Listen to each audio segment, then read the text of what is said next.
Yeah, it is indeed a privilege to be here and to be able to bring the Word of God. You know, I was so touched with the worship this morning where we said Jesus is the center of it all. I mean, we can stop there. And I think it links so much also to my message this morning, which is all about perspective. And that we have to think twice before we do things, because Jesus is the center of it all. We have received for free the seed, right? The Word of God. What do we give out? So I've got a couple of things. I've got 7 things that I would like to highlight this morning, and it's all about perspective and how we live. And the first one is eternity. And I want you to imagine with me eternity. So I'm just going to use an example, but I want you to work with me here. Imagine a rope. It's about this big, but it's very long. And it comes in, let's say, at this door at the church. And it's coming here through the church. And it's very long. We don't even know where it started. It's very long. But that thick rope is coming here in front, and I'm holding it, a piece of it, right? It's coming here. And it's going down here the aisle, and it's going out at reception, and it's going into the street. And it's taking Rivonia to the N1. The same rope that I'm holding a piece of here.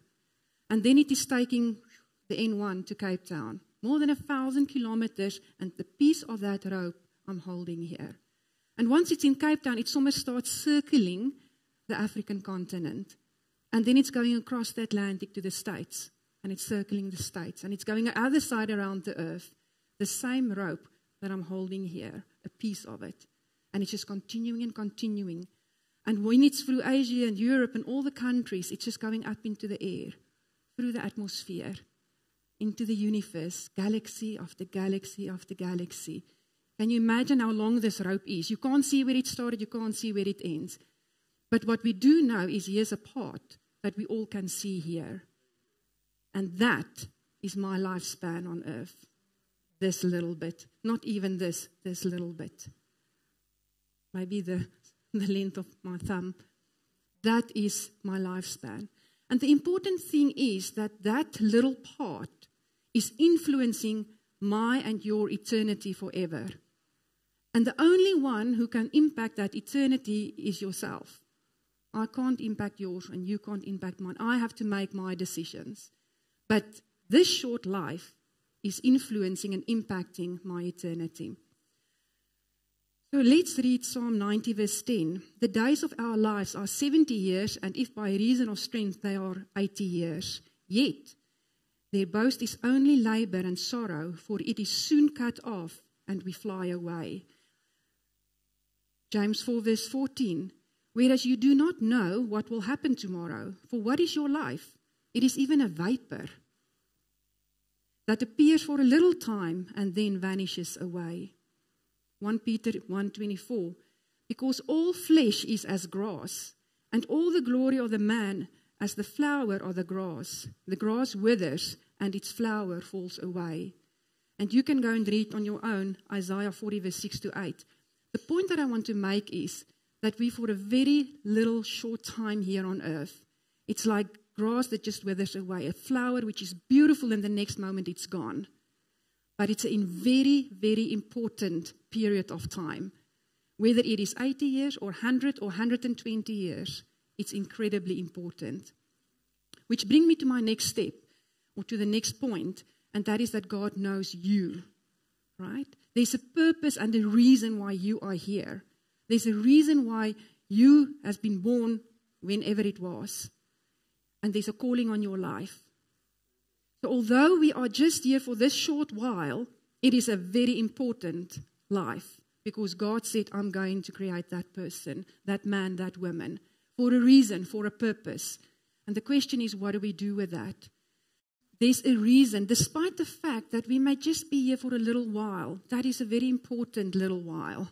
There's a purpose, there's a reason for that. And God knows you. He said in Psalm 139, verse 13 to 16, For you formed my inward parts. You covered me in my mother's womb. I will praise you, for I am fearfully and wonderfully made. Marvelous are your works, and that my soul knows very well. My frame was not hidden from you when I was made in secret and skillfully wrought in the lowest parts of the earth. Your eyes saw my substance, being yet unformed, And in your book they all were written, the days fashioned for me, when as yet there were none of them. Isn't this beautiful? I mean, when we were just still a substance, we were not there yet. God already planned you. He already knows that you're going to be there, and this is the purpose and the calling on your life. And He wants good things for you. We know in Jeremiah 29 verse 11, for I know the thoughts that I think towards you, says the Lord, thoughts of peace and not of evil, to give you a future and a hope. And then in Hebrews 2 verse 7, you have made Him a little lower than the angels. You have crowned Him with glory and honor and set Him over the works of your hands. That is how much God is caring about us. That He set us over the work of His hands, and we've seen His creation. And He said, I put you in charge, a little lower than the angels. And there's a plan for you.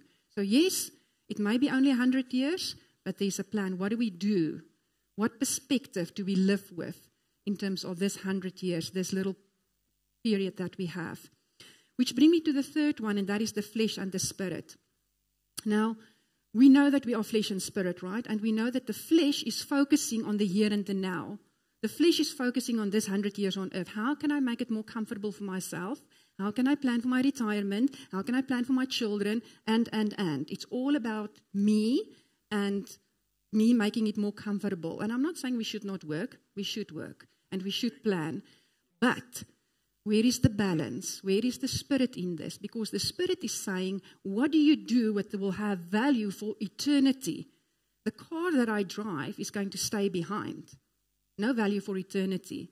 So what do I do that will impact my eternity? Galatians 5 verse 16 to 17. I say then, walk in the spirit, and you shall not fulfill the lust of the flesh. For the flesh lusts against the spirit, and the spirit against the flesh. And these are contrary to one another, so that you do not do the things that you wish. Romans 8, verse 5 to 6. For those who live according to the flesh set their minds on the things of the flesh. But those who live according to the Spirit, the things of the Spirit. For to be carnally minded is death, but to be spiritually minded is life and peace. And then the last scripture in this regard, 1 Corinthians 2, verse 14. But the natural man does not receive the things of the Spirit of God, for they are foolishness to him. This is hectic. The natural man sees the things of the Spirit as foolishness, nor can he know them because they are spiritually discerned. You see, my natural man is saying, you need to make sure that you've got a good job, that you grow in your job, that you prepare, that there's money in the bank, that you have health insurance, that your children can go to school, or maybe university, and so on and so on and so on and so on. It's all about this. While the spiritual man say, trust in God. You have to work, do what you can do, but don't worry about that. Don't lie awake at night about what you will eat or drink, and we're going to read that right now. It's about trusting the Lord with all your heart. So there's this constant struggle or competition or conflict between the flesh and the spirit. And we have to make a decision to say which one is going to rule. Because in this 100 years, I have to make the decision the way that I'm going to live, what impact I'm going to have on people around me and in the work of God. And that is up to me. I have to make that decision. The fourth point is don't worry, trust in the Lord. And I've just already mentioned some of that. We may think, but it's a very tough time that we're living in. There's crime, there's unemployment.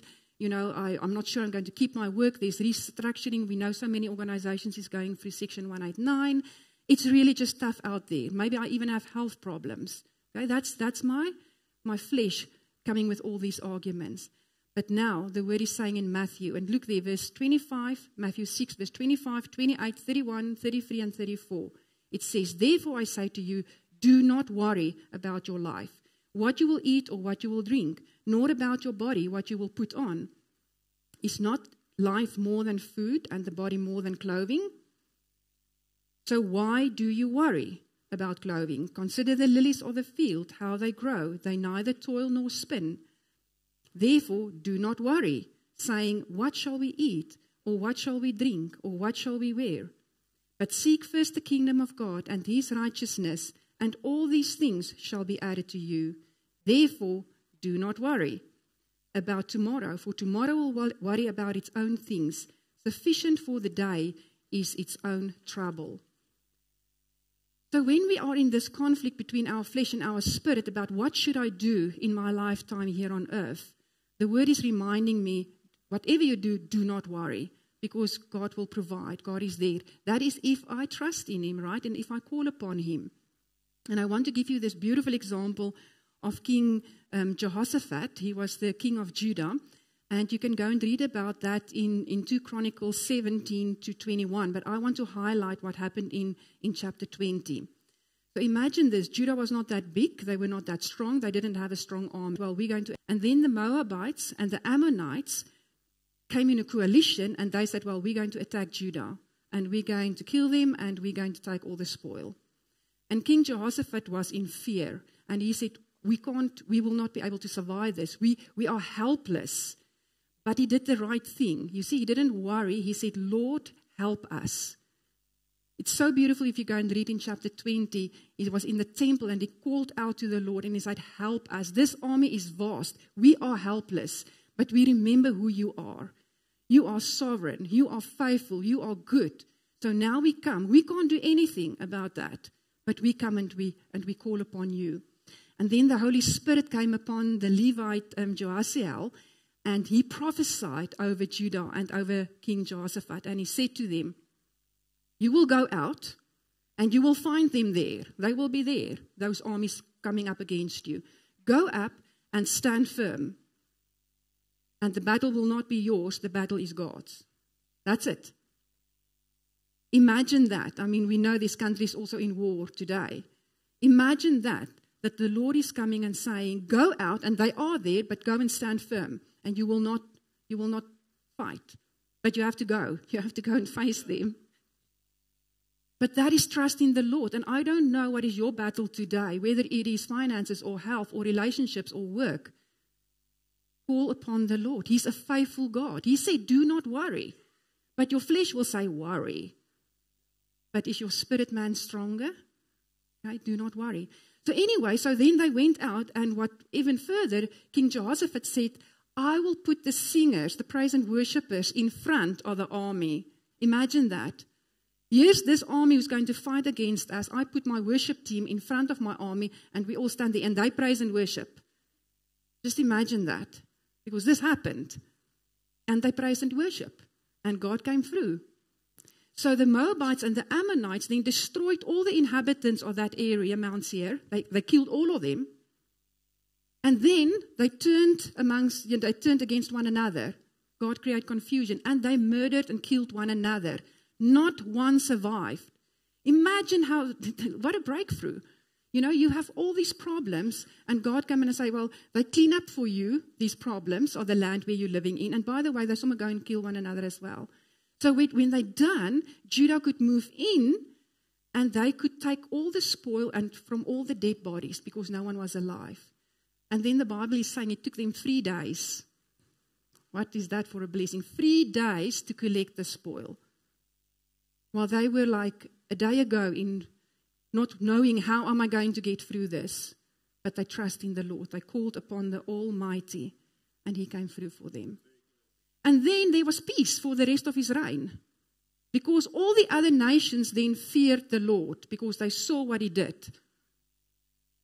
So really, we must trust the Lord. Number 5 is, therefore we have to live wisely, right? We can't just say, oh, I just worry and I plan myself and I go my life and I do my things like always. We have to live wisely. We have to make the right decisions, and we have to make it today, because our lifespan is this short. And this is going to impact my eternity, and we're going to end with that eternity. In Matthew 6, verse 19 to 21, it says, do not lay up for yourself treasures on earth, where moth and rust destroy, and where thieves break in and steal. But lay up for yourself treasures in heaven, where neither moth nor rust destroys, and where thieves do not break in and steal. For where your treasure is, there your heart will be also. And we all know this. Moth and rust is here. My car is staying behind. My house is staying behind. My clothes is staying behind. My job is staying behind. My title, my position, everything is staying behind. but what is going with me. The things that I've changed, the impact that I have here while I was on earth. The reaching out and encouraging another person. The investment in the work of the Lord. The next one, 1 Corinthians 3 verse 12 to 15. Now if anyone builds on the foundations with gold, silver, precious stones, wood, hay, straw, each one's work will become clear, for the day will declare it. The judgment day is coming. Because it will be revealed by fire. All our works, everything I do in my 100 years or however long it may be, all of my works will go through fire. And the fire will test each one's work, of what sort it is. If anyone's work which he has built on it endures, he will receive a reward. If anyone's work is burned, he will suffer loss, but he himself will be saved, yet so as through fire. So whatever I do in my lifespan here on earth, all my works will one day come through before the judgment seat, and there's going to be a fire, and the good things will, the gold and silver and precious stone deeds, that will survive it, and the rest will just burn away and there will be nothing. But there is a reward. The Bible tells us there's a reward. And that doesn't mean if my works are not good that I may not go to heaven, right? To go to heaven is one thing, but after heaven, there is an eternity in heaven which I can influence now. We know that the murderer on the cross turned around at the last moment. He didn't have a good life, but he said, remember me, and Jesus said, you will be with me today. He had no chance to have good works in terms of working in the kingdom and encouraging other people and helping and supporting. He had no chance for that, but he's in heaven because his heart belonged to the Lord. But us who's got time, what do we do with that? Because it is going to influence our eternity. 2 Timothy 4, verse 7 to 8.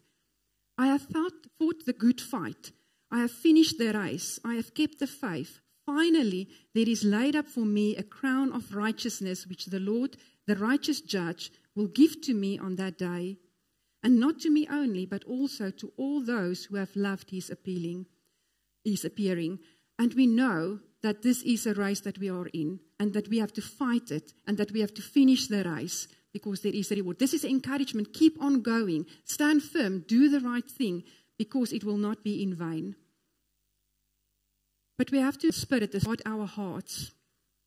I've mentioned already the conflict between our flesh and our spirit. The flesh is just want to be concerned about the here and the now, and the spirit is all about spiritual principles and truths that will have eternal value.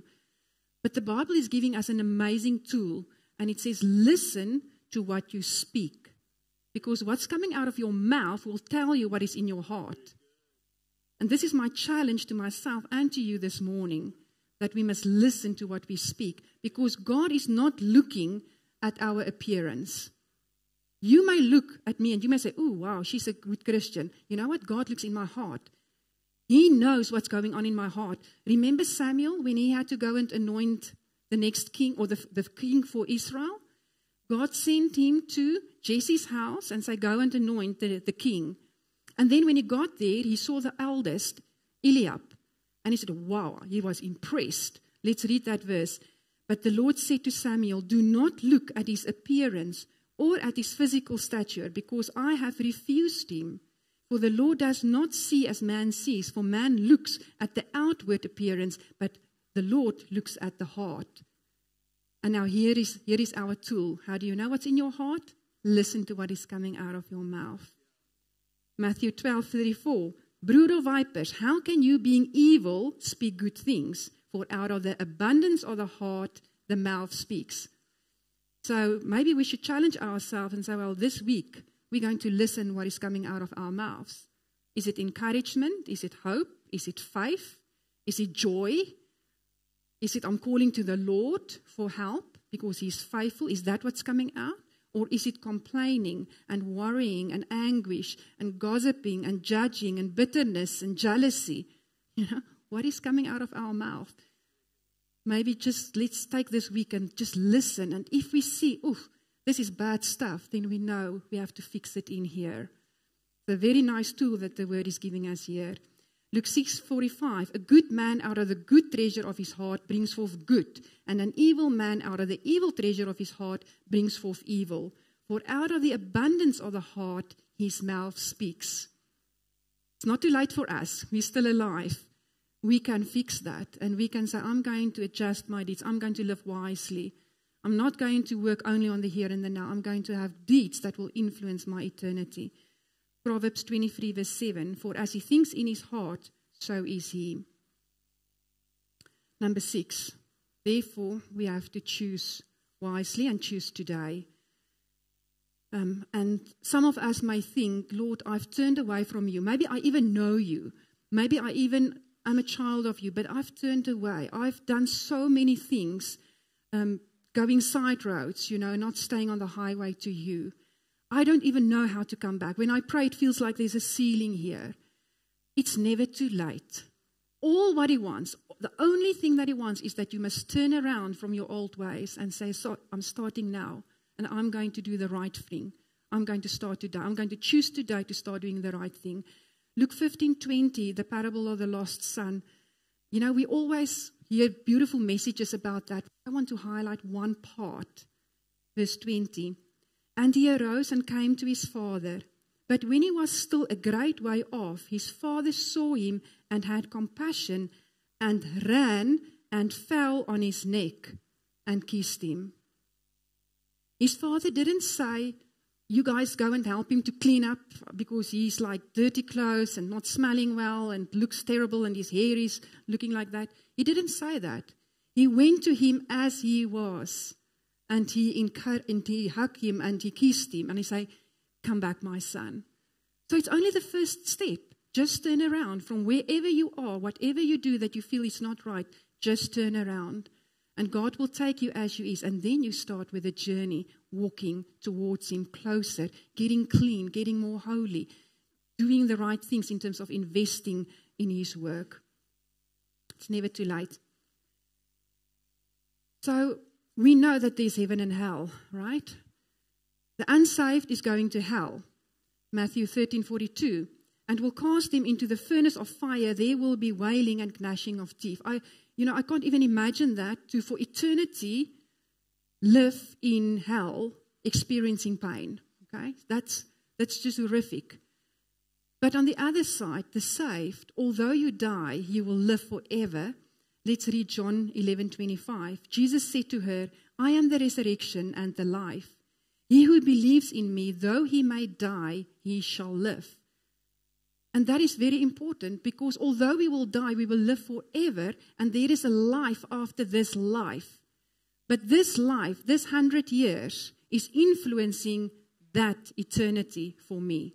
Okay, and that's what we've been talking about the whole morning, is that eventually my deeds, everything that I do day to day here, the Monday to Sunday, everything I do here will go through fire and the good things will survive and the bad things will burn away. And that's what I'm going with. Maybe with nothing, maybe with a lot. So choose today. In 1 Corinthians 15:50, it says, 2:58, but I just want to highlight verse 58. Therefore, my beloved brethren, the steadfast, immovable, always abounding in the work of the Lord, knowing that your labor is not in vain in the Lord. This is a beautiful verse. It's not in vain, In our physical life here, if an employer wants to encourage people to do the right thing, they tell them, I'll give you a bonus. There will be a reward. Do this and then you get something. And how amazing that the Lord is also saying, there's a reward for you, my child. If you live well, there's a reward for you one day. First, obviously, heaven and hell. You have to make sure that you go to the right place. But then there's a reward for you. And we're not only doing it because of the reward, we do it because we love him. We received freely and freely we should give. Right? So how do we do this? Ephesians 5 verse 16 say, redeeming the time because the days are evil. We only still have 24 hours. We will go into this week and we will still just have 24 hours. This message is not going to give you now suddenly 26 hours.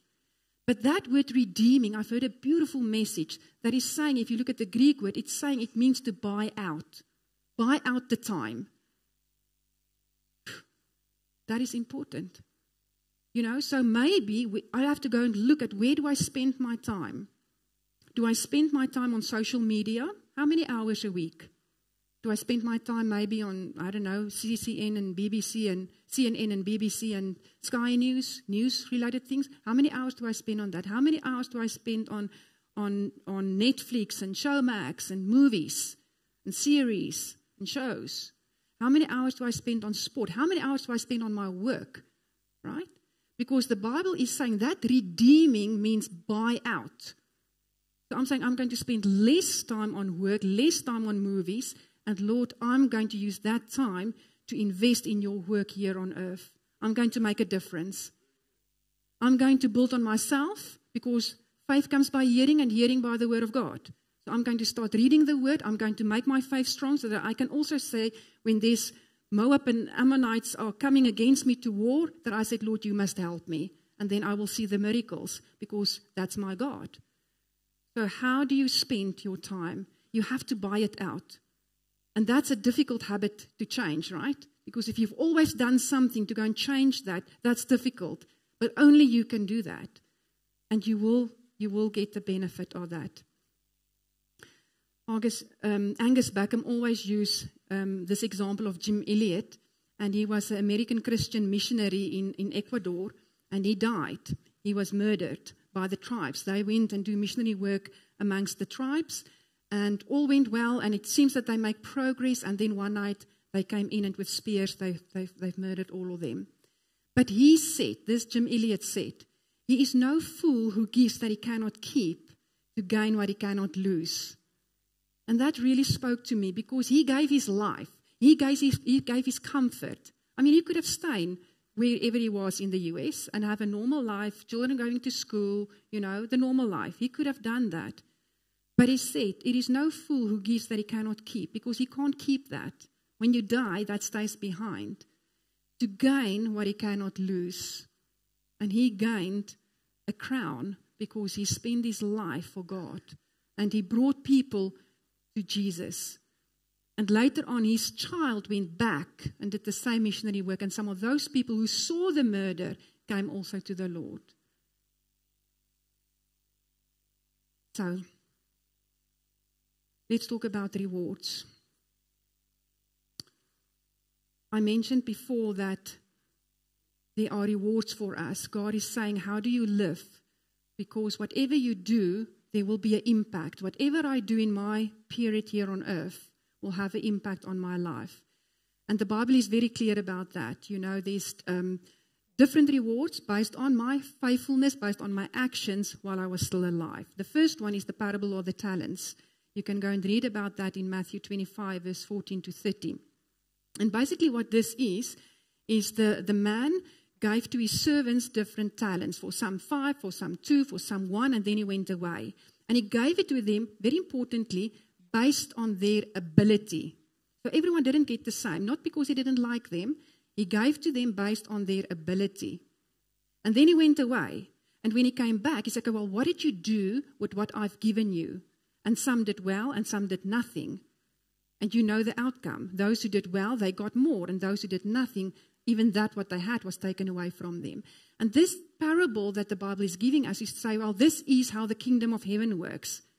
So Jesus one day will return and come to us and say, well, what did you do, Ina? What did you do, and everyone on your name, with what I've given you? First of all, we're in a free country. We can speak about Jesus. There's countries who can't do that. What do we do with that? Do we use that? Or do we say, oh, I'm just keeping quiet because I don't want to cause any waves? And so I can say, if you have monetary, if you've got money, what do you do with that? If you've got a house, if you've got a car, if you've got a family, what do you do in your environment where you are to influence? Because God is going to say, I gave you that. You are the steward. What are you doing with that? And that's our works, right? Parable of the minas. And I'm reading from the New King James. So this is money. So in Luke 19, verse 11 to 27, it talks about the noble man who also gave to his servants money. And then he went away. And then he returned as king. Remember, this is a parable again in terms of our lives. Then he returned as king, and he said, okay, well, what did you do with what I've given you? And then based on what they did, he gave them authority over cities and so on and so on. So based on what we will do, there is a different reward one day. 1 Corinthians 3 verse 10 to 15 is saying our work will be tested, and we've read that earlier. You know, if our works are gold and silver and precious stones, it will survive. But if our work is hay and wood and straw, it will burn away and nothing will be left. So each of us must ask ourselves the question, will my works survive the fire? The things that I'm focusing on, my energy, my resources, will that survive the fire? There's going to be a judgment seat of Christ, right? And we read about that in 2 Corinthians 5 verse 10, which basically it says we will receive according to what we have done, whether it's bad or good. You must go and read that verse. It's very straightforward. You will receive according to what you have done while you were alive. And then give according to what you have done. In Revelations 22 verse 12, it's talking about, again, that Jesus is coming, he's returning, and the verse is saying in the Bible, I'm returning with my reward.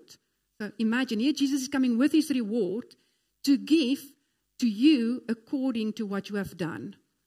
I've given you certain things. What have you done with that? How did you use that? Because I'm coming and then I'm going to reward you. Highlight these. In the last part, there's heavenly crowns. The Bible is mentioning different crowns. I want to highlight these 5. Again, based on my faithfulness and my service and your service, that is what people may get. There's the crown of rejoicing. And that is when you have led someone to Jesus. You know, and you don't have to raise your hand, but we all should actually be saying, yes, I have led someone to Jesus, right? We all should, because that's why we're here, is to spread the word and to make sure that people don't go to hell. So if you have led someone to Jesus, there's the crown of rejoicing. Then there's the crown of righteousness. And that is if you have lived righteously and also loved his appearing, which is the coming of the Lord. You're looking forward to him coming again. There's the crown of life. In James and in Revelations, you can go and read about that. And that is that you have been faithful to death. You've persevered through trials and tribulations up to death. Even if you have to die, then there is the crown of life. And then there's the imperishable crown, or the victor's crown. And we know that we are in a race, and we can have a good race or a bad race. But this crown is if you have lived with discipline and if you have overcome the spiritual race. Right? So a bad race means it's a perishable crown. So I may have done great here on earth, but I'm not taking it with me, it's perishable. Or I live in terms of the spiritual things of the Bible, the things that have eternal value, and that will give me the imperishable crown, the victor's crown. And then lastly, the crown of glory for shepherds who's looking after the flock of God, right? So if they do their work, there will be a crown because they've got a huge responsibility to look after the sheep and to help them and to guide them and to steer them. And there's a crown of glory for them as well. So I'm done here. And I just want to summarize before we're going to pray. We know that eternity is very long. It is, Jesus is the Alpha, the Omega. So eternity is like forever until forever. We know that God loves us. There's a reason why you are here, why I'm here. And I know that there's this battle between my flesh and my spirit. My flesh is only wanting to be concerned about the here and the now. And my spirit must be concerned about the things that will really have value. When Alexander the Great was dying, he called in his commanders and he had 3 very unusual wishes that he voiced to them. And I want to highlight the 3rd one. He said to them, if you bury me, put me in a coffin and let my hands dangle outside the coffin. Let it dangle outside. And they asked, why? And he said, so that everyone can see that even the emperor goes with empty hands. You see, we don't keep anything with us when we go. Everything stays behind unless our works were good. That will go with us. So we should not worry. We should trust in the Lord. But we have to make those decisions today. We read about buying the time out, saying, Lord, I can do better. I'm going to change something today. And do not delay with that, because another week, another year, we don't know when our life will end. But if we start today, we can change our eternity.